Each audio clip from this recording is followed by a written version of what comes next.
What is up, everybody? Welcome back to another Millennial in Debt Money Chat.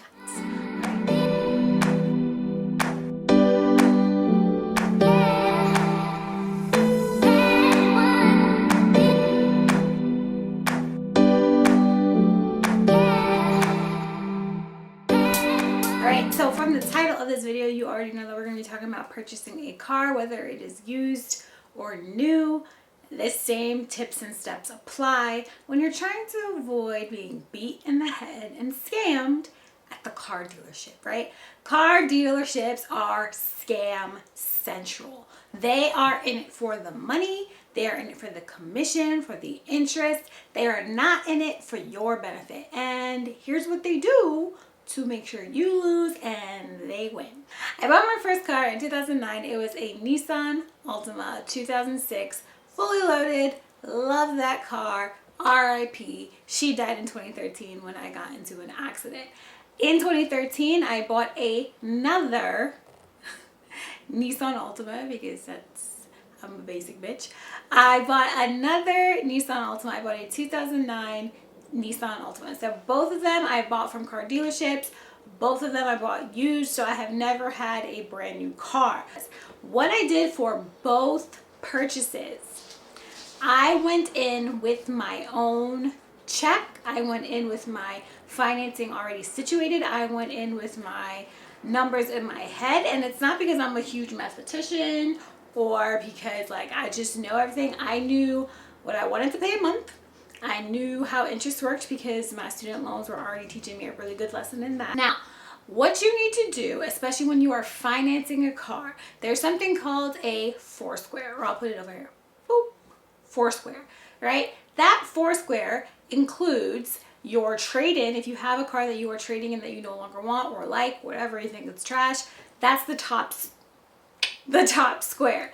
Then you have the actual cost of the car, right? The sticker price, the MSRP. The third box is your down payment. It's how much money you are giving them upfront today, cash, in order to deduct from that price, right? And the fourth square in their little cheat sheet or whatever is the monthly payment. So what you're going to pay and for how long you're going to pay. Most finance deals, not all, most usually are on a 60-month payment plan. So 5 years of your life you'll be paying your car. Some are on a 6-year, some are on an 8-year. God bless you. All right, so those are the four things that you want to pay attention to, and you want to pay attention to all four of those things. Most of the time, what the dealers will do is focus on the bottom squares, right? So they'll focus on your down payment and your monthly payment because that's where they make the most money.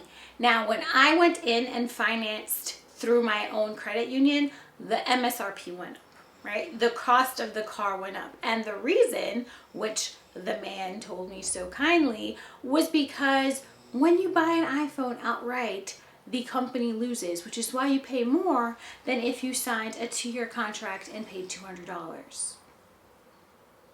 What? That was stupid. Not doing that.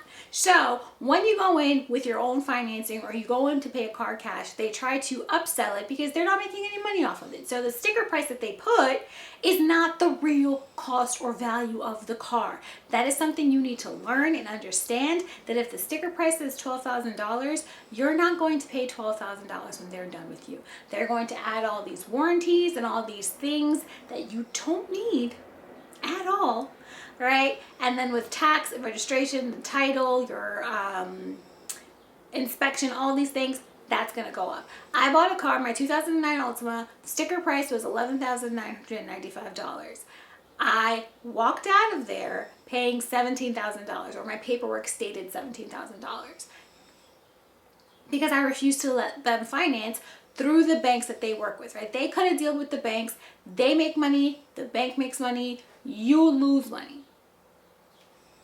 It's as simple as that. So you need to do your research when you're going to these dealerships. You need to print out the cost that you find online, because usually online will have the sticker price and the rebate, so it'll bring it down, versus when you go to the dealership and you see the sticker on the car, it's usually very different to what you've seen online. That's another tip to avoid scams. Do your research. Make sure you know the value of the car. Make sure you know the rebates on the car. Make sure you know the taxes you're going to have to pay on that car, because again, the sticker price means absolutely nothing. The second thing, or third, I don't even know if I'm counting these. The next thing you need to know when you go to a dealership and you want to avoid being scammed, do not, and I repeat, do not let them run your credit. You need to go in there already knowing your credit and knowing the type of deal you want to strike with them and what you want to pay, because you go to this dealership, you end up not really liking it, you go to another dealership and then a third and a fourth. You've had your credit run hard pulls 4 or 5 times. That's tanking your credit. Don't let them run your credit. They will ask and they will be adamant about it, right? And as you can see in the first episode of Millennial in Debt Season 2.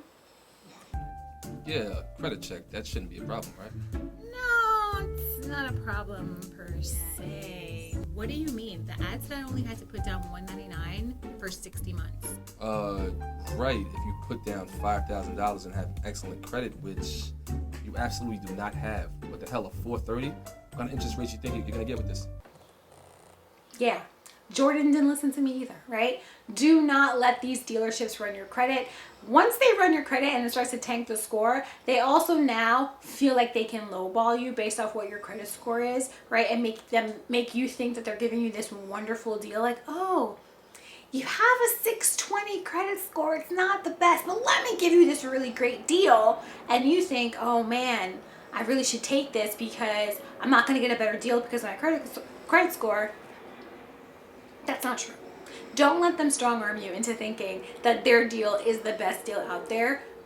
Look around, research, go from dealership to dealership. The best thing you can really do when shopping at a dealership is leave, right? Because then they no longer feel like they had this hold or grasp on you. If you're willing to walk away from this deal that they've given you, they're going to start to be a little more upfront and more truthful.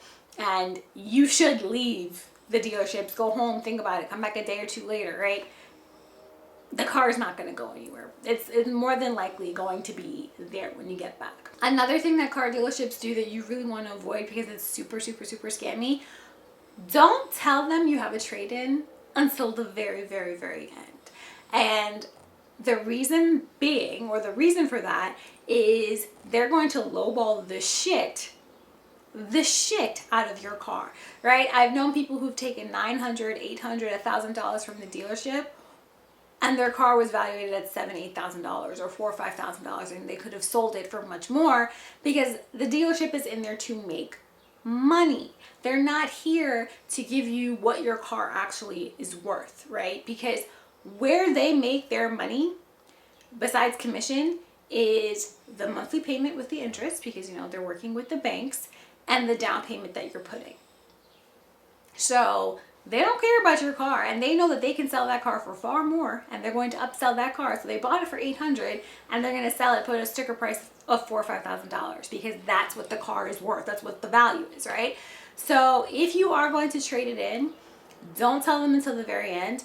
Focus and work on the sticker price, getting that down. Focus on getting your monthly payment down without extending the time, right? So if they're like, oh, we can bring the monthly payment down to $350 if you sign an 84-month finance. No. You want to try not to be over 60 months. I signed 60-month finance deals for my first and second car with my credit union, and I paid them off both in 2 years. Now, why you want to go to a credit union or your own bank or you whatever, just don't finance with the dealership, is because you're going to get far, far, far better interest rates than if you finance with them, right? And you're thinking, oh, but 3% interest is not that bad. 5% interest is not that bad. Sis, bruh, I have 5% interest on my mortgage. It's bad, okay? These little percentage interest rates, they will still be the death of you and your principal payment. So what you want to do is you want to go for the lower, the 2.9, the 2. My car, my 2009 Altima, when I financed with NEFQ, I got a 1.8 interest rate, and I ended up paying about $800 in interest by the time I finished paying off the car. Right? I only want to pay for what I borrowed. I don't want to pay more. Call it a thing. So if you're going the dealership route, you want to watch this video first, right? To give you a couple of ideas and tips and tricks and things that you need to do to avoid being scammed. And I'm out. Bye.